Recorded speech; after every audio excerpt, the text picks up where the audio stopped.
Et donc aujourd'hui, nous allons commencer par une petite rubrique qui me paraît assez importante de faire, parce que là, en fait, il y a un enchaînement d'informations concernant la résistance qui se met en place contre les envahisseurs envoyés par Viltaïs, Equalis et Moncus sur Lobis. Voilà.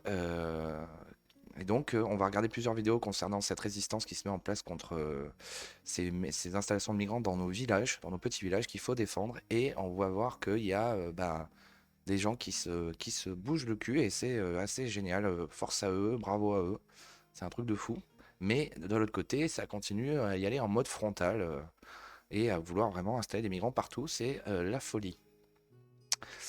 Donc voilà, donc on va commencer par ça et on va écouter donc tout d'abord Monsieur Pierre Gentillet, une des personnes, je pense, dont je suis le plus proche idéologiquement, je pense. Enfin, après, on s'en fout de ça, mais je trouve que cet homme est plutôt pas mal. Bon, même si, bien sûr, c'est quelqu'un, un Parisien, on va dire, mais pas que.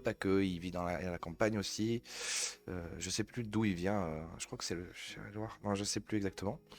Mais bon, il est sur CNews, il dit des trucs stylés tout, très souvent, très souvent. Il est plutôt très pragmatique. D'ailleurs, il s'est fait une chaîne apparemment, donc vous pouvez aller vous abonner.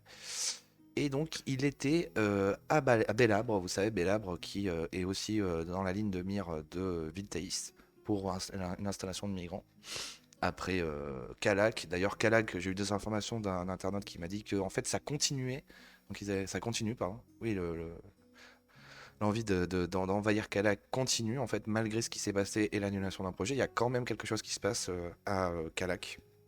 Après on va voir que à Saint-Cyr, Saint-Lys, pardon, là aussi il y a baston, enfin baston, il y a baston, il y a on essaye de se défendre et tout, et donc voilà, donc il faut continuer dans ce chemin de résistance, c'est incroyable, c'est parfait, c'est trop bien, heureusement que les gens sont là et les gens veulent se motiver, heureusement qu'il y a Reconquête, qu'il y a potentiellement le RN, je sais pas, je crois pas qu'ils s'investissent dans ces combats-là, mais bon, c'est chacun son job en fait, j'ai l'impression, et puis des gens qui viennent manifester, et des mecs comme Pierre Gentil qui vont carrément dans les villages pour faire, et donc on va écouter sa vidéo et ce qu'il a fait, puisqu'il était à Belabre, là où on voulait installer un CADA, donc sur un village de 900 habitants, installer 40 migrants. Donc voilà, donc c'est énorme quoi, enfin c'est hallucinant. Donc écoutons ce qu'il a à dire. Je disais, je suis ému parce qu'effectivement, je ne m'attendais pas à avoir autant de monde. Et puis aussi parce que, enfin, je vais le dire quand même, parce que c'est vrai que ça me touche un peu parce que moi, je suis d'Argenton-sur-Creuse. Et quand on a ses parents qui sont nés à Argenton-sur-Creuse, ses grands-parents qui sont nés, qui sont enterrés, ses arrière-grands-parents, ses arrière-grands-parents, ses arrière-arrière-grands-parents, on sait ce qu'est la France. Et c'est pour ça qu'on veut la défendre. Et c'est pour ça que je suis venu ici aujourd'hui. La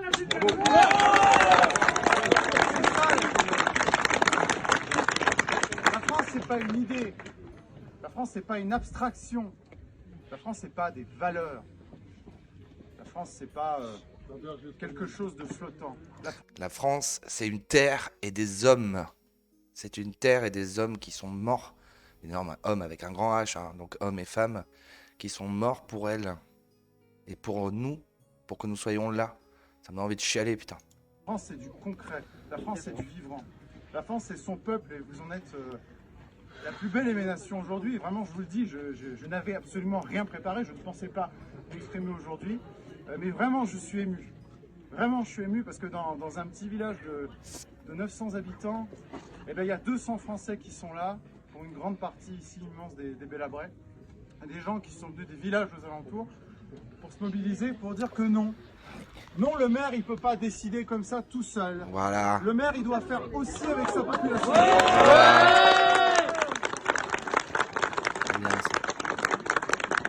Vous savez, il y a des choses qui ne mentent pas, parce que les gens qui nous parlent de vivre ensemble, qui vous en parlent sans doute aujourd'hui, dans tous les endroits où les migrants sont installés, il y a des vérités contre lesquelles on ne peut rien dire. Le prix de l'immobilier, c'est la première des vérités. Parce que tous ces gens-là qui vous parlent de vivre ensemble, vous savez, en Seine-Saint-Denis, moi je vis à Paris, le prix en Seine-Saint-Denis, il est 2 fois inférieur à celui de Paris. Pourquoi est-ce que tous ces bobos ne vont pas vivre là-bas? Ce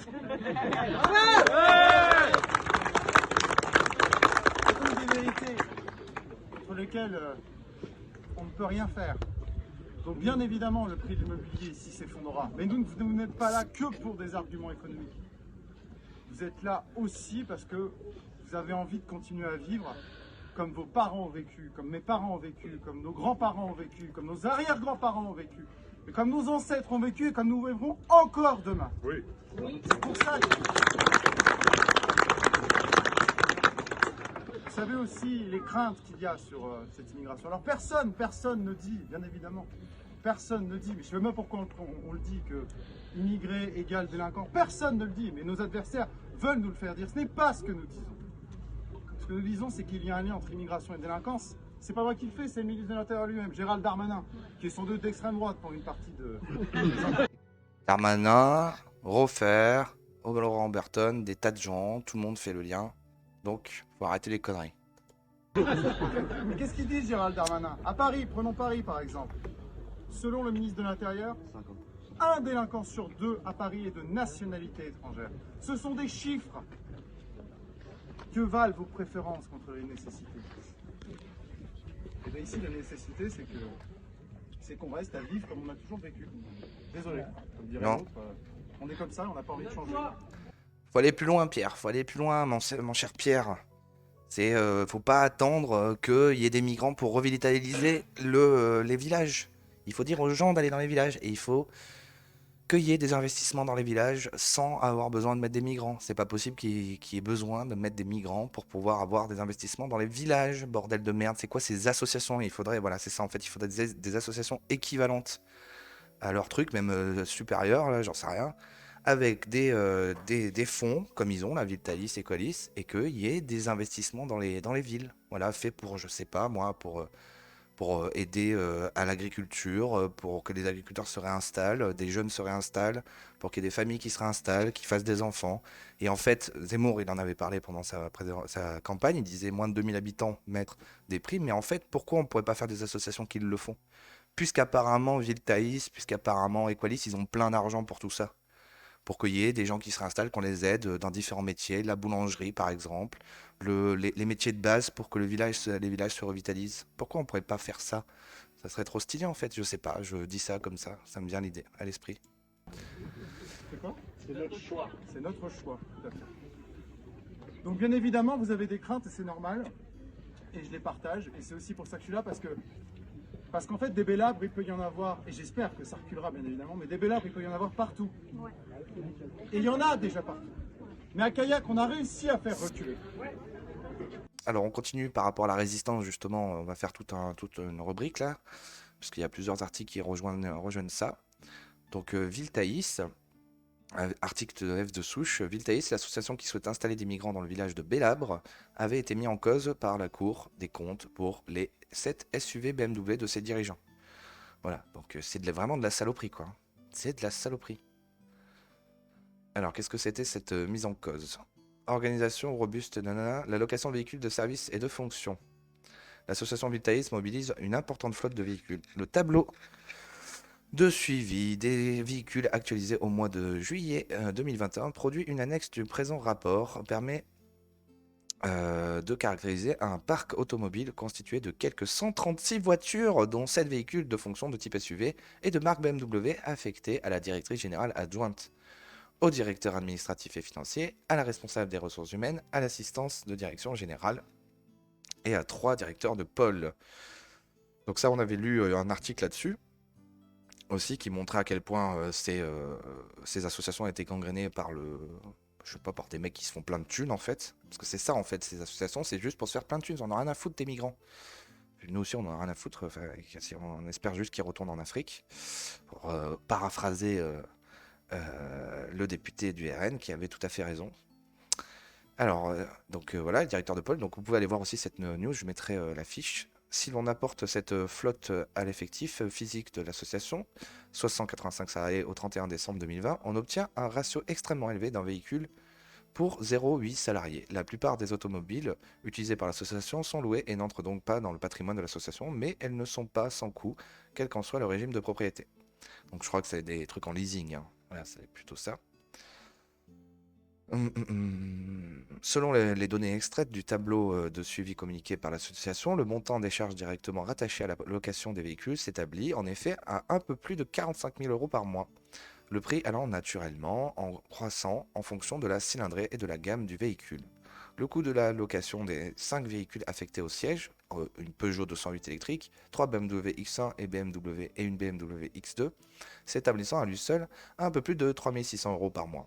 En réponse aux observations provisoires, le représentant légal de l'association a évoqué la question de la sécurité passive, qui serait mieux assurée par les véhicules de louer de qualité supérieure, argument dont la Chambre n'est de fait pas en mesure d'apprécier la pertinence sur la base d'une revue des avantages comparatifs présentés par les différents véhicules de la flotte de l'association.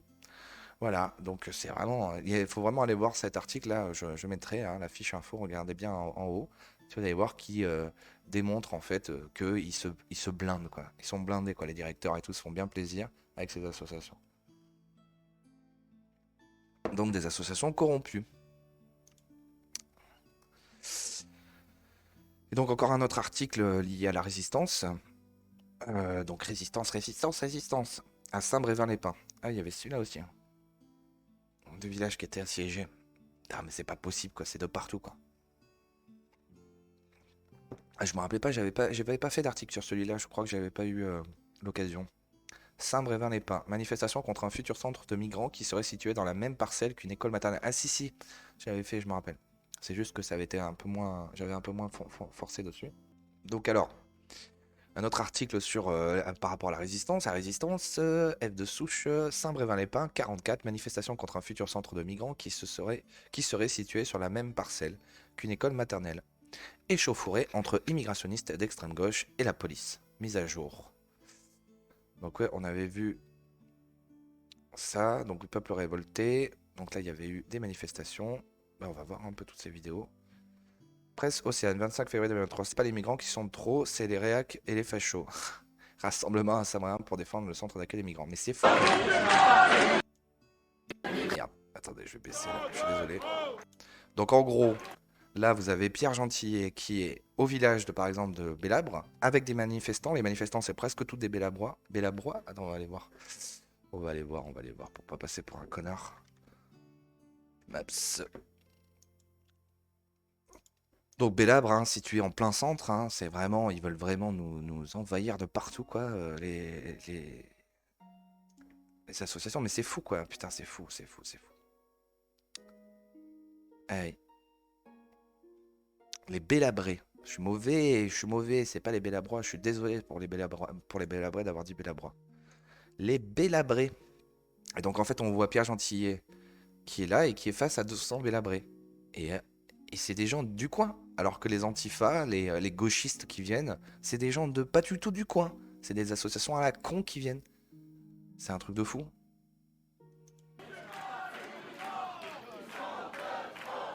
Regardez, c'est que des vieux de gauchistes là, putain.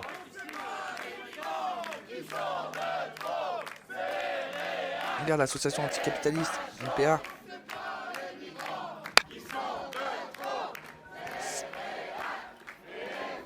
Regardez tous ces boomers de merde là. C'est pas les c'est pas les fachos qui sont c'est pas les migrants qui sont de trop parce qu'on a besoin de payer nos retraites et c'est pas les fachos qui vont payer nos retraites. Bah si hein. On a besoin des migrants parce que aussi on a besoin d'esclaves, on a besoin d'esclaves sexuels et tout. Et oui, allez-y, faites venir, on a besoin. Il faut plus qu'il y ait de calac. Il faut plus qu'il y ait de renoncement devant nos valeurs. Ah ouais, carrément. Fraternité, on pourrait rajouter sororité, on y tient aussi. Sororité. Le mec pour une manifestation pro-migrants, il dit ça quoi. Ah mais c'est vraiment... Oui, humanité, universalité, tout le monde chez nous et tous, on est tous des enculs. Pardon. Et solidarité, effectivement. Et solidarité. Et pro de se faire fister. fister. Aujourd'hui, de plus en plus aussi, en Europe et chez nous en France aussi, des personnes qui sont condamnées à cause de la solidarité qu'ils ont exprimée. Et ça aussi, c'est intolérable. Donc, ne laissons Les rien personnes passer. des condamnés, putain, l'autre là, Hébrou là, qui a fait passer, je sais pas combien de migrants clandestins. On dit migrants, c'est clandestin, il a été condamné lui. Mais arrête ton sketch là. Une association nationale que j'ai créée en 2018. Il fuit les bombes, tu sais. Avec quelques autres élus, qui est l'association nationale des villes et territoires accueillants. Nous sommes aujourd'hui 83 collectivités locales en France à prôner un accueil inconditionnel dans nos collectivités. Inconditionnel, hein. Vas-y, s'il a violé des enfants, non, peu importe. C'est que des mecs. On va le voir encore par rapport à l'Algérie, la Tunisie, à l'après, enfin la Tunisie.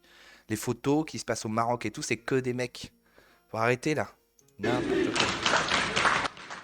Alors, 15h25, apaisement apparent à Saint-Brévin. Le rassemblement d'extrême droite anti-CADA touche à sa fin. Derrière, prise de parole par le groupe Civitas. À 200 mètres rue de Gaulle, les militants antifascistes reculent doucement et quittent les lieux. Résistance antifasciste, putain. On pisse dessus, vous. Putain, mais en plus, c'est sûr que c'est pas du tout des gens du village, quoi.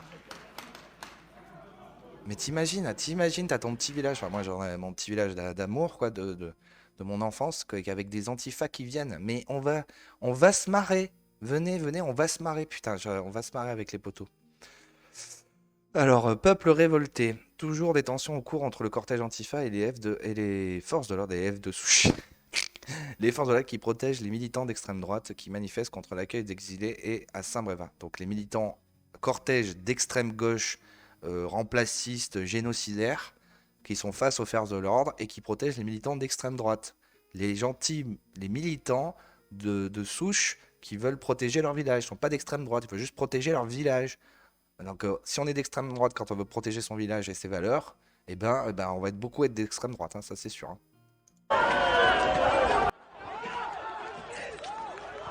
Putain, ça va partir en couille. Facho Facho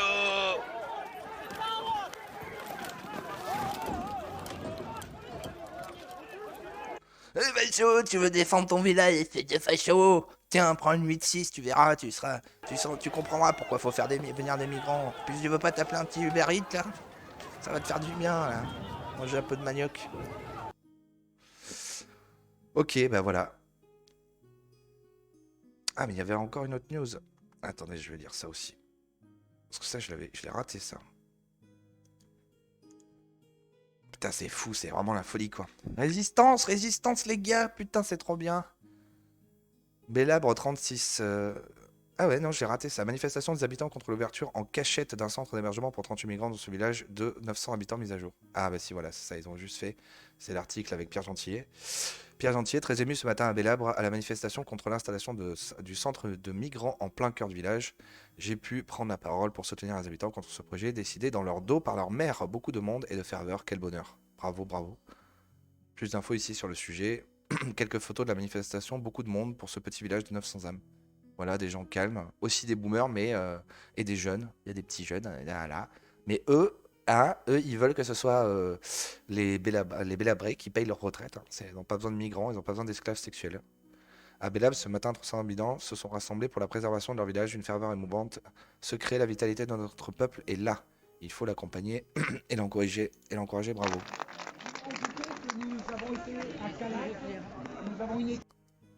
Avec Pierre Gentillet, putain, c'est bon ça, c'est bien, Pierre Gentillet, c'est bien.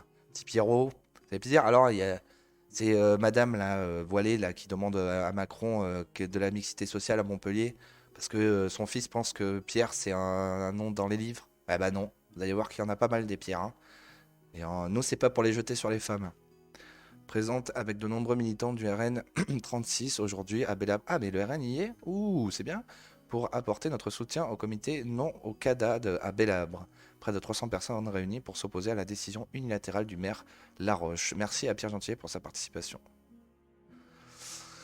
Bravo, bravo les gens, bravo. Donc voilà, donc à partager, très important de faire monter cette vidéo pour montrer que vous n'êtes pas seul, qu'il y a des gens qui veulent protéger leur village, que les antifas, on leur pisse dessus parce que c'est des gens qui ne vivent pas dans ces villages, on n'en a rien à foutre, il faut se protéger mutuellement, il faut agir les gens.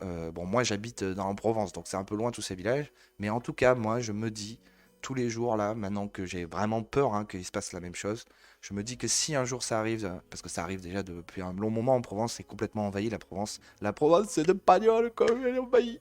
Complètement, mais bon, en Provence, on a un peu pris l'habitude, on a commencé à s'organiser pour vivre avec ça, cette invasion migratoire. Mais bon, c'est comme ça, hein. Marseille, plus de 50% de la population est musulmane maintenant, je sais pas si vous savez.